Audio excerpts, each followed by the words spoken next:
Boa noite, eu sou o professor Marcos, coordenador do Núcleo de Direitos Humanos e Diversidade aqui na Fascismo. Estou na companhia da professora Roberta, que é coordenadora do Núcleo de Acessibilidade, e hoje nós estamos aqui reunidos para trocar algumas ideias, conversar um pouco a respeito do autismo no ensino superior. Tá? Como proposta, nós temos a ideia de discutir, né, desconstruir alguns mitos, transpor algumas barreiras e falar um pouco mais sobre essa realidade que está cada vez mais presente.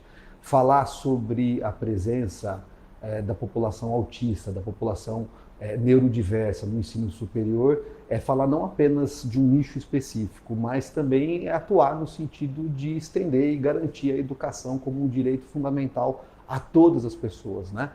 Nos seus mais diversos sentidos e significados, tá? Então, eu queria dizer, antes de começarmos o nosso debate, que eu sou um homem, tá? Branco, de barba, tá? Estou usando uma roupa clara, uma camisa clara, e eu peço para que a Roberta também faça a sua audiodescrição, para que a gente, né, faça sentido também a questão do núcleo de acessibilidade. Professora Roberta, boa noite. Boa noite, professor Marcos, boa noite quem está nos ouvindo ou nos assistindo. Eu sou a professora Roberta, eu sou fonoaudióloga, sou coordenadora do Núcleo de Acessibilidade, eu sou uma mulher branca, estou usando uma roupa preta e nós temos aqui ao fundo uma tela de TV, onde está indicando o nome, tem um brasão da Faculdade de Ciências da Saúde de Barretos e o título do nosso bate-papo, que é Autismo e Ensino Superior, Desconstruindo Mitos, Transpondo Barreiras. Roberta, pensando em termos assim numéricos, né, há uma estimativa de que 1 a 2% da população mundial seja autista. E isso no Brasil representaria algo em torno de 2 milhões de pessoas. De maneira muito específica, quando a gente pensa em termos do nível superior, qual o número de pessoas com autismo no ensino superior no Brasil? Bom, se a gente for pegar os dados, né, do censo do ensino superior no Brasil, é até impressionante a gente ver que em 2019 havia cerca de 1.500 pessoas com transtorno do espectro autista no ensino superior, e em 2021 a gente já tem o número de 4.018 pessoas dentro do espectro do autismo no ensino superior. Então é um grande número. E aí chama atenção o seguinte, né? Está havendo um processo de crescimento de pessoas autistas no ensino superior, ou na verdade a gente pode afirmar que está havendo um aumento do número de diagnósticos? Bom, aí a gente tem as duas coisas acontecendo, na verdade, né? A gente tem um aumento do número de diagnósticos, a gente tem um aumento de pessoas que, por todos os meios de educação especial e inclusão, elas vão atingir os vários níveis de educação e chegar ao ensino superior, né? A gente tem um aumento real quando a gente considera que os critérios de diagnóstico do transtorno do espectro do autismo, eles mudaram nesse século, né? Então, no século passado, nós tínhamos, por exemplo, síndrome de Asperger, que hoje seria, dentro do transtorno do espectro do autista, né, as pessoas com autismo que têm um nível, uma necessidade de suporte baixa, né? Então, a gente percebe que o que antes não era chamado de autismo, hoje está dentro do espectro do autismo. Então, isso é um dos fatores que a gente tem um maior número de pessoas com autismo diagnosticadas com essa denominação, e também um número maior de pessoas no ensino superior que antes não eram consideradas dentro do espectro do autismo e agora são, né? Mas a gente sabe também, né, que, por exemplo, uma das grandes fontes na área da saúde, de epidemiologia, de estatística, que é o Centro de Controle de Doenças, né, o famoso CDC americano, ele vem fazendo um monitoramento em 11 comunidades dos Estados Unidos, né? E o número de crianças menores de 8 anos dentro do espectro do autismo, ele vem numa crescente, né? Que lá pelo ano 2000 era de 1 para 150, mais ou menos, e hoje dentro dessas comunidades onde se monitora os transtornos do neurodesenvolvimento, está chegando em 1 para 36, mais ou menos. É interessante, eu na nossa audiodescrição esqueci de me apresentar, eu sou sociólogo, né? É verdade. E aí agora está completa. E eu acho bastante interessante esse universo das pesquisas, né? E acho que é muito bom e importante frisar que o atual censo, que ainda está se desenrolando no Brasil, pela primeira vez ele está incluindo questões relacionadas ao autismo. E talvez a gente vai ter uma dimensão que a gente possa imaginar que a quantidade de pessoas neurodiversas, né, vai estar cada vez maior, e isso vai acabar corroborando o que esse centro de pesquisa nos Estados Unidos, aí, no caso, tem apontando. É bom frisar que há uma diferença entre, né, pessoas neurodiversas, que são aquelas pessoas que nós vamos colocar dentro do espectro autista, em relação às pessoas que nós chamamos, né, de neurotípicas, tá? Para deixar bem clara essa distinção que ela cada vez mais ela se coloca como fundamental. Agora, Roberta, pensando a respeito dessa ideia de que finalmente nós estamos mais curiosos em saber a quantidade de pessoas com neurodiversas que existem e, consequentemente, a gente ir se adaptando, né? Existe uma visão generalizante das pessoas que têm autismo? Como que seria essa visão? Sim. Infelizmente, a gente ainda tem uma visão que não só é generalizante, né? Todas as pessoas com autismo são assim, e na verdade, né, cada pessoa é única, e dentro do espectro do autismo, que tem esse nome espectro, né, justamente para a gente pensar em diferentes nuances, em diferentes graus de aptidões, de habilidades e de possíveis limitações, né?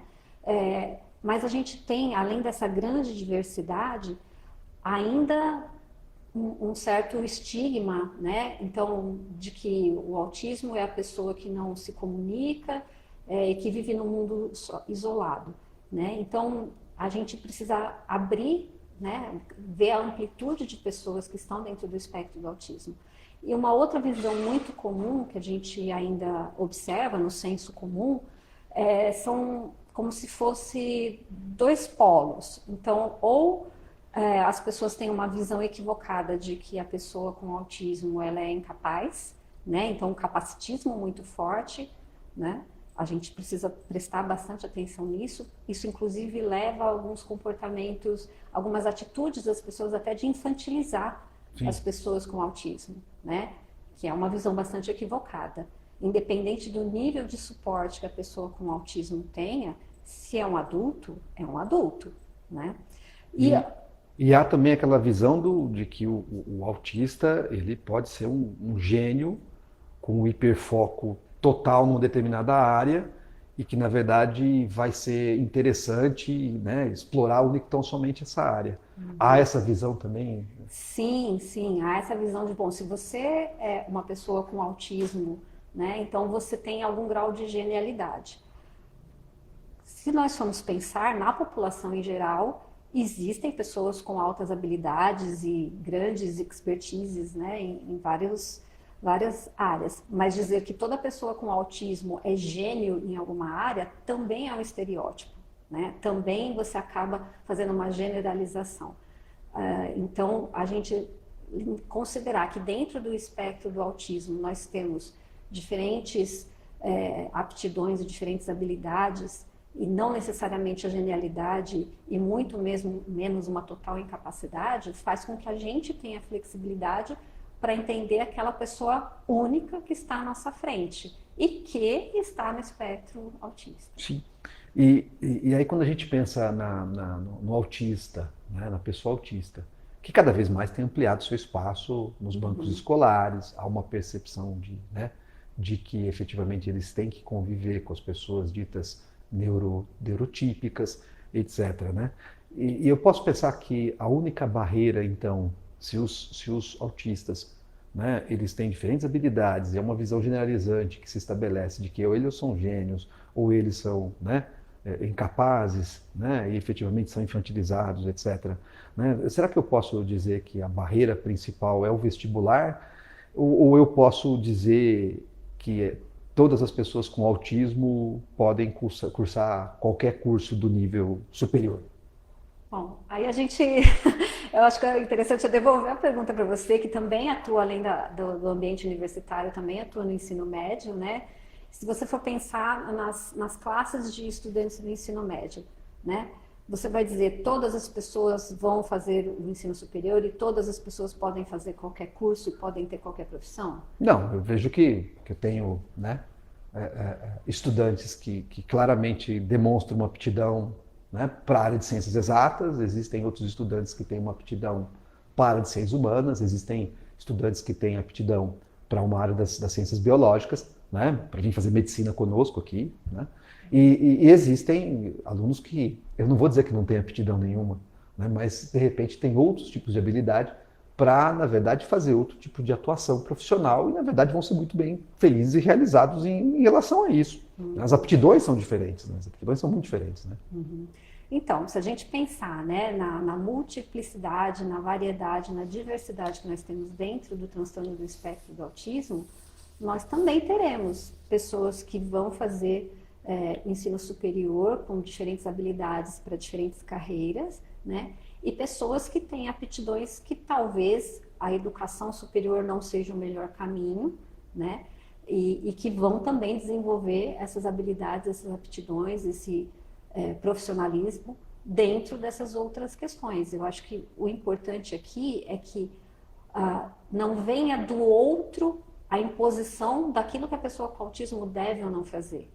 O importante é a gente focar quais são os potenciais desses estudantes quando estão no ensino médio, por exemplo, na verdade, ao longo de toda a vida escolar, né? Quais são os reais potenciais desses estudantes, fomentar esses potenciais e dar suporte para as possíveis fragilidades, para que realmente a pessoa consiga fazer escolhas, ter autonomia e ver aquilo que é o seu interesse e conseguir, né, que é o sonho de todo mundo e não só das pessoas com transtorno do espectro do autismo, é conseguir fazer uma coisa que você gosta e que vai te dar um mercado de trabalho na medida do possível. É um estereótipo, então, eu imaginar que as pessoas neurodiversas, as pessoas com autismo que estejam no nível superior, elas estejam lá simplesmente por uma perspectiva de inserção. Em outras palavras, o autista, dependendo das suas habilidades, ele encara e faz um vestibular. Ele é aprovado no vestibular. Claro, sim. Com certeza, né? Vamos lembrar que o vestibular no Brasil, ele é uma prova de conhecimentos, né? E a gente, dentro do transtorno do espectro do autismo, nós temos diferentes habilidades cognitivas, né? Mais uma vez, a gente não pode generalizar. Nós temos pessoas que estão no transtorno do espectro do autismo e têm uma deficiência intelectual associada? Temos. Todos. Imagina, de forma alguma, né? Então, as habilidades cognitivas, que são aquilo que o nosso vestibular cobra, né? Elas são totalmente possíveis de serem encaradas por pessoas que estão no transtorno do espectro do autismo. Da mesma forma que eu posso ter um aluno, um estudante, né? Neurotípico, e que vai ter suas limitações para conseguir passar por um exame vestibular. Sim, às vezes só o fato de fazer vestibular já cria uma ansiedade que faz com que você não consiga demonstrar todo o seu conhecimento. É importante a gente frisar e caracterizar essas perspectivas assim, estigmatizantes, né? Porque grande parte aí das barreiras que a gente percebe sobre a ideia de uma pessoa autista no ensino superior estão associadas a essas visões generalizantes e estigmatizantes. Segundo o qual, em primeiro lugar, o autista está no nível superior porque é o que deu certo dele fazer. E o fato é que você vai encontrar autistas em diferentes, né, carreiras e profissões. E, ultimamente, muitos com diagnósticos tardios. Sim. Inclusive pessoas com famílias estruturadas, constituídas, né? E existe, imagino, na infância, formas mais específicas e que você consegue perceber o autismo de uma maneira muito mais elementar. A questão, por exemplo, da fala, você que é fonoaudióloga, a questão, né, de como se expressa, a questão do olhar, entre outras características, né? E como é muito fluido, o espectro ele é muito amplo, né? Existem características que as pessoas não revelam, não aparentam, e efetivamente a sociedade passa de forma despercebida. Então, essa característica da generalização, acho que talvez seja um dos pontos mais importantes em que a gente vê processos que acabam estigmatizando pessoas, tanto neurodiversas quanto neurotípicas. Sim. Né? E é um processo interessante. Agora, já que a gente está tocando no assunto do ensino médio, e eu sou professor do ensino médio também, né? Um grande abraço para os meus queridos estudantes que estão me assistindo aqui. né? Eu dou aula há bastante tempo. Eu não vou falar o tempo que eu dou aula, mas eu percebo assim que tem aumentado de maneira significativa a quantidade de estudantes neurodiversos no ensino fundamental, no ensino médio, né? E que coexistem de uma maneira muito adequada, muito harmoniosa, com estudantes que a gente define como neurotípicos, e vice-versa. Cada vez mais é um processo de aceitação, né, e guardadas as devidas definições, né, de inclusão, quando eu penso, né, nesse diferente tipo de perfil, inclusive nos processos cognitivos, tá? E há uma convivência que eu vejo cada vez de forma mais harmoniosa. Você acha que chegou o momento do ensino superior? Você acha que o ensino superior está pronto? Né? As instituições de ensino superior elas podem se estruturar de modo a dar o suporte necessário para que os estudantes neurodiversos possam exercer suas potencialidades, levando em consideração suas aptidões? Ou seja, será que as instituições, chegou o momento delas entenderem que assim como os estudantes neurotípicos, né? Eles efetivamente têm suas habilidades distintas e, em tese, você define que ele vai ter suas habilidades e ninguém vê isso como um problema, né? Sim. É evidente que é muito gratificante para um pai ver um filho entrar na medicina, na engenharia, no direito, tá? E outros, né? Em qualquer que seja o curso superior, tá? Ter um filho no nível superior é muito gratificante. E, na verdade, as pessoas observam as potencialidades dos filhos, né? Nenhum é igual ao outro. Será que chegou o momento em que a gente tem que reconhecer? Sim, nós já reconhecemos, estamos discutindo aqui, estamos dizendo, olha, não, são habilidades diferentes, têm que ser analisadas. As instituições de ensino superior, né, elas podem ser estruturadas de modo a dar o suporte necessário para os estudantes? Com certeza. Esse suporte ao estudante, né, ele vem não só no sentido de que a nossa cultura de inclusão vem mudando ao longo do tempo, se a gente for pensar desde a Declaração de Salamanca, a Convenção da ONU sobre os Direitos das Pessoas com Deficiência, a Lei Brasileira de Inclusão, que é recente, se a gente for pensar historicamente, né? Quer dizer, toda uma cultura de inclusão está sendo feita, né? Isso que você coloca dos estudantes tendo um convívio tranquilo em meio à diversidade, é porque muitas vezes essas barreiras atitudinais, né, que é a primeira que a gente tem que transpor, né, que era o fato das pessoas da minha geração, por exemplo, não conviverem com pessoas ou com deficiência ou pessoas dentro da neurodiversidade, esse convívio que vem dessa cultura de inclusão que a legislação traz, né, ele já propicia um ambiente mais favorável. Lógico que ainda temos muitas outras barreiras, né, a transpor, mas ele já cria um ambiente mais favorável e quando a gente pensa no ensino superior, a gente tem que pensar que adentrar o ensino superior é um desafio para qualquer estudante. Geralmente é quando ele vai sair de casa, geralmente é quando aquela previsibilidade do que vai acontecer ano após ano, né, ela se perde um pouco. Né? Então, isso é um desafio para qualquer estudante.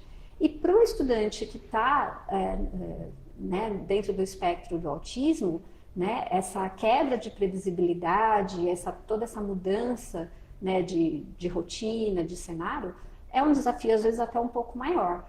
Vamos lembrar também que, assim, na faculdade, as relações sociais, elas não são daquelas pessoas, daqueles pares que você convive desde que você estava com 7 anos, né? E se você ficou na mesma escola. Então, você tem toda essa mudança. Então, a adequação do ensino superior, ele começa por essa cultura de inclusão, pela quebra da barreira atitudinal, tirando esses estigmas, esses estereótipos que nós estávamos falando, né? E ela vai entrar na questão das adaptações necessárias, da acessibilidade proposta. Porque muitas vezes a gente fala em acessibilidade e fica assim, põe rampa, né? É lógico que tem que ter rampa, né? As rampas são um aspecto da acessibilidade arquitetônica.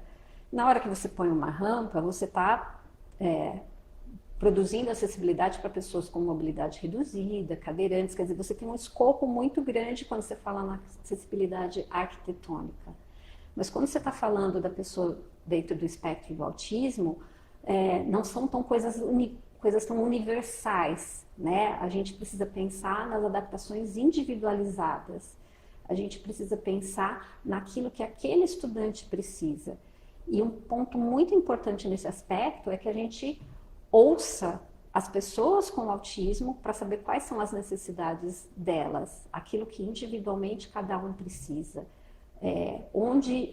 tentar identificar o que para aquele estudante específico, né, são barreiras dentro daquele curso, dentro daquela faculdade, dentro daquela universidade, dentro daquele campus, com toda a diversidade que a gente tem de estruturas, inclusive.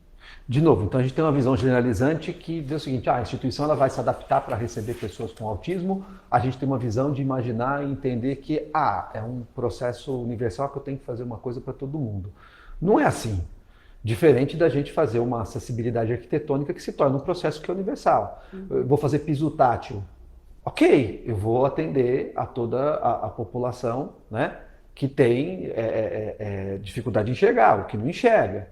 Tá? Quando eu faço o processo da rampa, eu estou atendendo a quem tem limitações, né, tem movimentos reduzidos. Então, no caso do autismo, me parece que é um processo mais individualizado. Sim. Né? Daria para a gente pensar, assim, para quem nos assiste, assim, num exemplo mais claro? Como é que eu posso, por exemplo, numa instituição, né, ela se adaptar para receber uma pessoa que é autista? Um exemplo específico assim, que você poderia trazer para nós.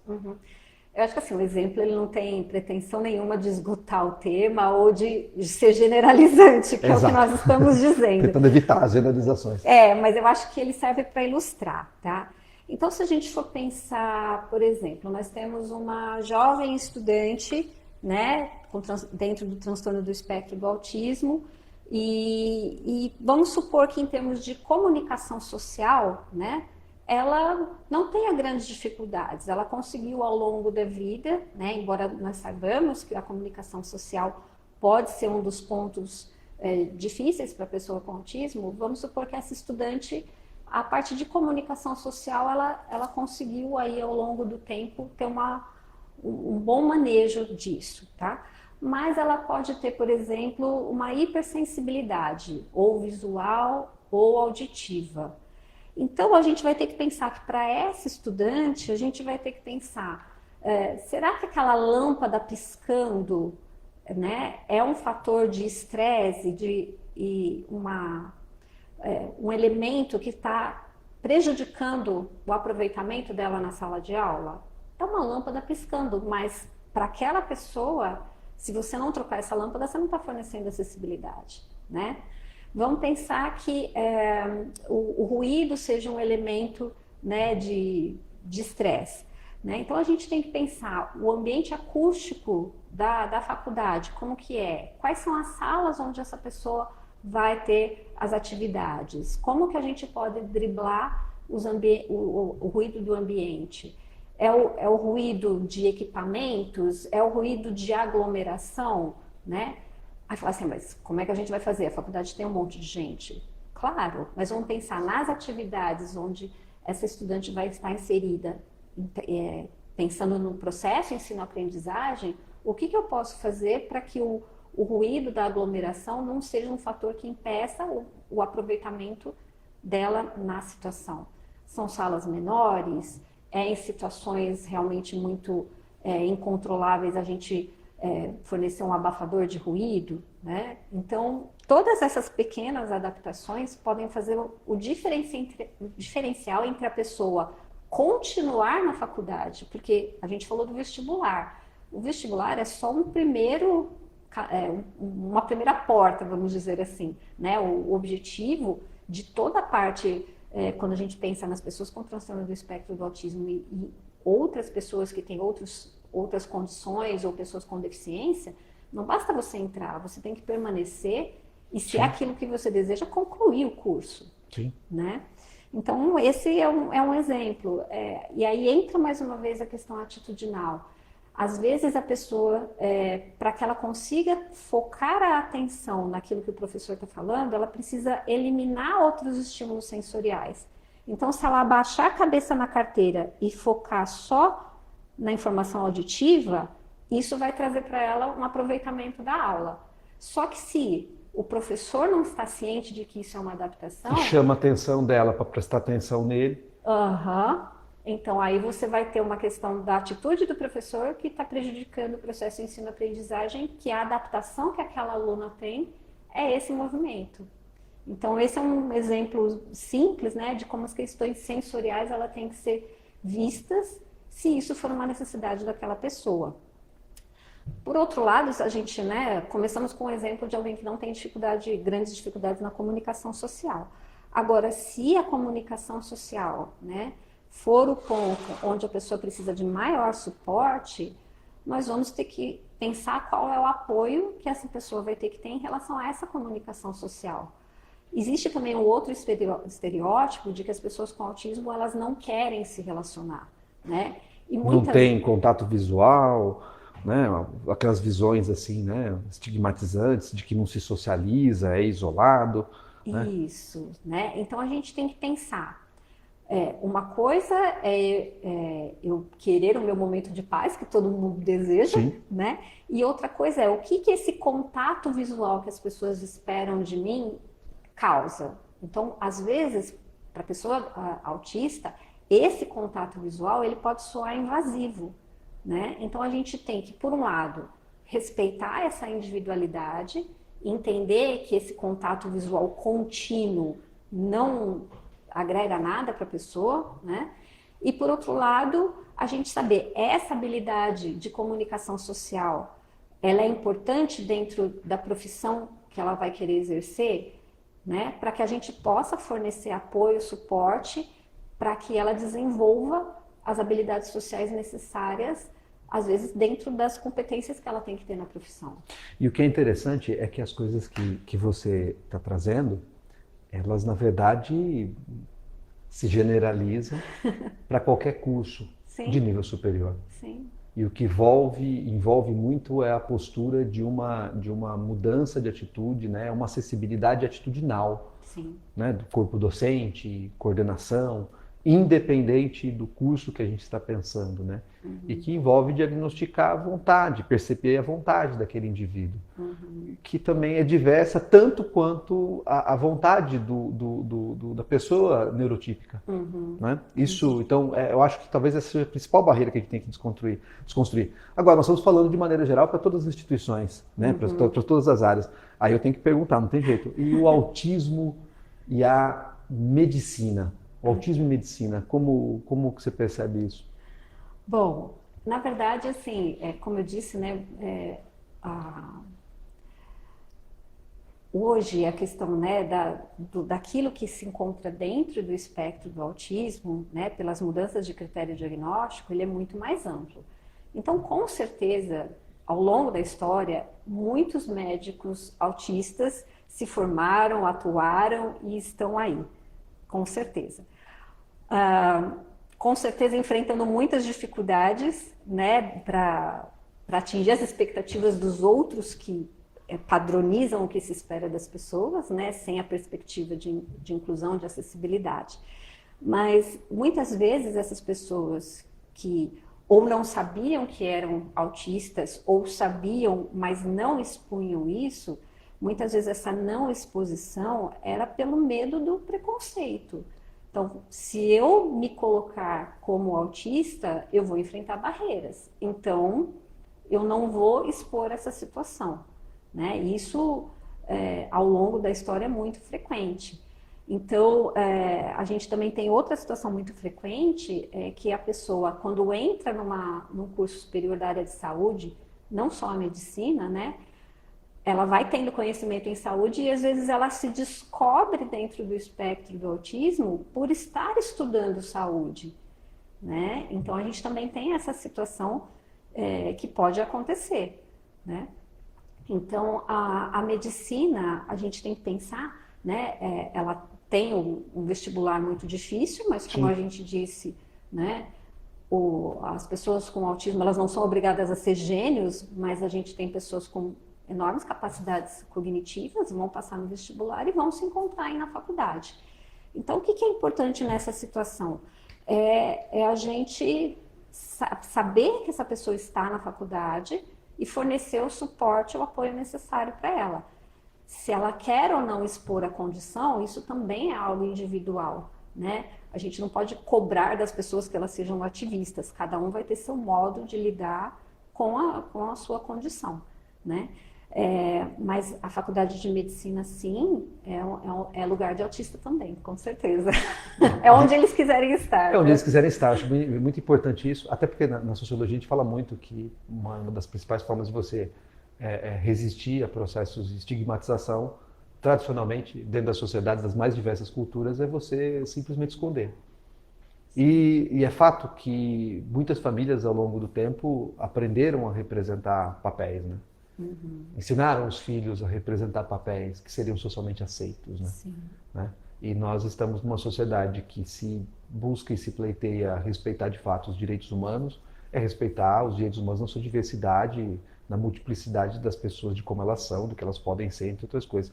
Faz muito sentido isso. Uhum. Então, na verdade, autismo e medicina sempre existiram, não porque a medicina vai estudar o transtorno do espectro autista, mas porque, na verdade, as pessoas vão estar presentes, é muito fluido, a categoria é muito fluida, as pessoas estão dentro do espectro, né, e o que a gente tem que fazer é estar pronto para receber, né, como nós já estamos, receber essas pessoas. E o que eu acho importante também frisar é que o campo da atuação médica ele é muito vasto. Sim. Né? Inclusive para as pessoas neurodiversas.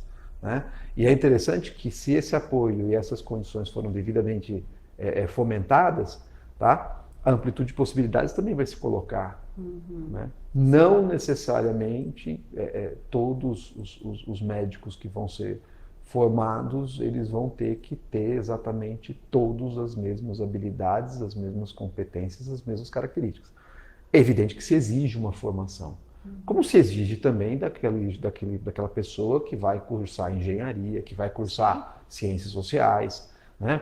Que vai cursar fonoaudiologia, que vai cursar química, física, enfim, direito, administração, as mais diversas áreas. Né? É evidente que deve existir uma habilidade. Tá? Então, esse reconhecimento tem que existir, e a trajetória é uma construção que vai acontecendo, em função das habilidades que essas pessoas têm.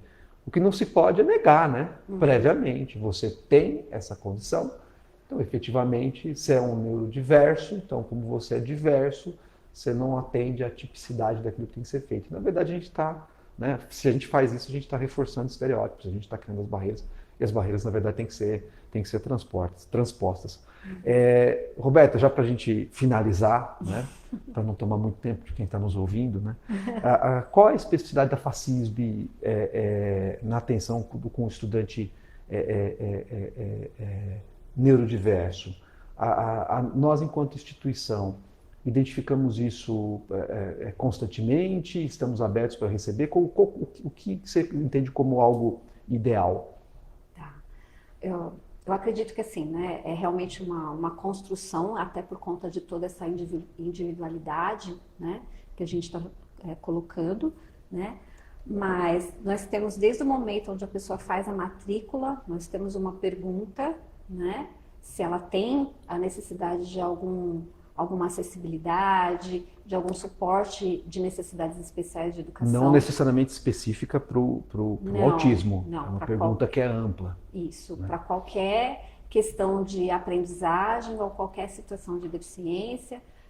Vamos lembrar que, assim, desde 2012, as pessoas que estão no transtorno do espectro do autismo, elas têm os mesmos direitos assegurados às pessoas com deficiência. Certo? Então, nós temos desde o momento da matrícula essa primeira pergunta, né? Nós temos o núcleo de apoio ao estudante, que é algo bastante individualizado e onde tanto pode haver a demanda espontânea do estudante de estar buscando, quanto os colegas ou os próprios docentes, a equipe de educação, ela pode estar solicitando que o núcleo de apoio ao estudante averigue se há necessidade, né, de algum suporte ou de algum apoio, não só das pessoas que, por acaso, estejam no espectro do autismo, mas qualquer necessidade educacional, né? Nós temos a coordenação do curso, que você tem que estar ciente e capacitando os docentes, que a gente, né, faz isso periodicamente, para que nós tenhamos conhecimento e estejamos abertos aí, quebremos, né, essas barreiras todas, tá? A gente tem o núcleo de acessibilidade, que vai ver essa questão mais macro, mais estrutural, junto com o núcleo de apoio ao estudante, para estar fomentando essa acessibilidade e essas adaptações, tá? E o núcleo de direitos humanos, né? Que vamos pensar que a educação é um direito fundamental, Sim. certo? E também nós temos a mentoria, né? Que é algo bastante interessante, onde justamente nisso que nós estamos dizendo da individualidade. Vou aqui dar mais um exemplo, né? Você pode ter um estudante, né, autista, que tem, por acaso, um interesse muito grande em determinada área, né? Que algumas pessoas chamam de hiperfoco ou interesse restrito, tá? Se ele tem um suporte acadêmico-pedagógico, se ele tem um suporte de uma mentoria, né? O que a gente pode estar ofertando? Que esse interesse específico seja uma área de estudo, para, por exemplo, fazer uma iniciação científica, uma pesquisa, um artigo, né? Mas sabendo que aquele interesse específico não é a única coisa que pode ocupar, né, a estudante ou o estudante, que a gente tem em mente que para as coisas que não são de grande interesse dele, mas que estão no currículo, a gente vai ter que dar o suporte para que mesmo aquilo que não seja tão interessante, ou que às vezes até haja alguma dificuldade, para que ele tenha condição de seguir. E aí as adaptações, elas vão desde a forma como isso é apresentado, né? E a gente trabalha aqui com metodologias ativas, né? Então existe uma maior facilidade de customizar, vamos dizer, a forma como o estudante vai acessar o material, que tipo de material é mais fácil para ele estar entrando em contato com esses conteúdos curriculares, né? A gente tem as adaptações na avaliação, que também são possíveis, né? Em relação a tempo, em relação à forma de administração dessa avaliação, né? E a gente também vai ter, nesse processo todo, né, a questão, por exemplo, das rotinas, né? Então, um suporte para essa questão do tempo, da forma como ele maneja a rotina é importante. E vamos pensar também que, assim, para qualquer estudante, o ensino superior é um momento de alavancar a autonomia. De ruptura em relação ao que ele caminhou até aquele momento, né? Viver fora de casa, né? Exato. Criar novos padrões, né? Exato. E a gente sabe que, assim, com a melhor das intenções, é claro, muitas vezes as pessoas são um pouco super protegidas, né? Por uma questão assim, né? Uma sociedade que quer queira, quer não, ainda tem uma certa hostilidade à diferença. Sim. Né? E essa superproteção, ela, embora seja para proteger, muitas vezes ela acaba inibindo a autonomia da pessoa com autismo, né? E muitas vezes essa ruptura, como você colocou, acontece na hora que ela vai para o ensino superior. Então, trazer elementos para que essa autonomia realmente se concretize dentro de todas as potencialidades dessa pessoa, não está no currículo, mas faz parte da formação. Da formação. E da atuação de todos nós, né? Sim, a gente tem que pensar que o currículo, embora ele tenha, né, todos os parâmetros das diretrizes curriculares nacionais e tudo, a gente pode pensar também que para aquele indivíduo que tem alguma necessidade especial de educação ou que precisa de item de acessibilidade, eu vou estar pensando nesse currículo também para fazer as adaptações, né, razoáveis necessárias. Então, esse suporte é nesse sentido. E lembrando também que, assim, conforme as pessoas com autismo estão na faculdade, elas vão ser autistas pesquisando autismo, né, produzindo material a respeito disso. Então, é um círculo virtuoso, né? Um ciclo virtuoso. Uma percepção cada vez mais distinta, distinta, ampla, e que vai ressignificando para todos nós. Sim. Roberta, mais algum ponto? Acho que a gente falou. Eu acho que assim, o tema é vasto, né? Nós teremos mais ações em relação à questão do autismo ainda transcorrendo, como todo ano nós temos, né? Nós tivemos Conferência do Orgulho Autista, mesa redonda Autismo Mundo a Descobrir, que sempre vai acontecendo todo ano, né? Então, nós temos mais coisas aí por vir, né? Inclusive, claro, sem dúvida, dando voz às pessoas com autismo, que é o que mais interessa. E esse bate-papo de hoje era mais para a gente fazer uma introdução. Muito bom. Bom, eu queria, né, sempre um prazer conversar com você. Eu sempre aprendo muito quando eu converso com a Roberta, né? Um prazer, um privilégio trabalhar com ela. Eu queria agradecer a todos vocês que estão nos assistindo, né, ao vivo ou depois, né? O vídeo vai ficar disponível. Se você gostou, compartilhe aí com os amigos, avise, porque é sempre importante a gente ampliar essa compreensão aí da questão das pessoas, né, com autismo. Agradecer o pessoal aí de apoio que nos viu nesse momento e nesse instante eu encerro essa transmissão. Muito obrigado, boa noite a todos, boa semana, um grande abraço, até uma próxima. Obrigada. Tchau, tchau.